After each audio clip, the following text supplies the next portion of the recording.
sa inyo dyan, mga ka New Zealand. Ayan, ang dami ko ng gabi guys. Ayan, pwede na siyang gulayin.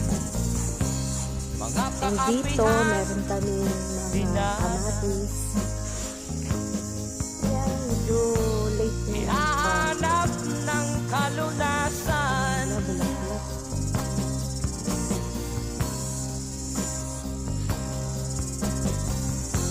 Kami naman ng lubusan.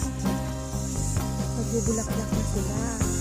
Inapit, sinatawanan. Bibili natin dito sa New Zealand to. Sobrang mahal. Dollars. Kami tinuring na basahan. And meron din kami Sila mga kamatis. ba'y May 4 na bunga na to. makatuwira. And dito sa likod, merong ampalaya. Yun guys, oh. May isang pirasong bunga pero meron pa rin mga maliliit.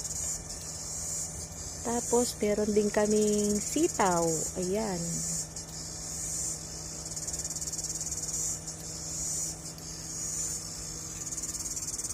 Ayan, oh, marami na yung sitaw namin. Ang mga ilang linggo magkakaroon na kami ng gulaying sitaw. Hindi na kami bibili. Ang ingay ng mga crickets. Tanghali na, nag-iingay pa sila. Yan ang kasama ko dito sa aming backyard araw-araw. Ang mga ibon, ang mga puno na yan. Puno ng pijowa yan guys. Ayan o, may bunga na sila. Ayan yung parang pinakang bayabas dito sa New Zealand. Pijowa ang tawag dyan. Ayan o. Ang ingay ng mga crickets. Meron din kaming saging.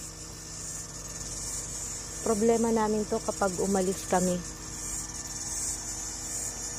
May mga puno ng bayabas.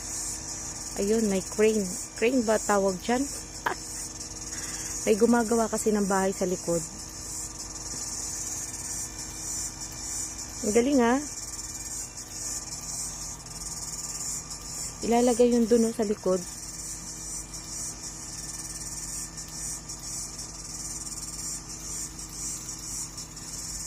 Katakot naman.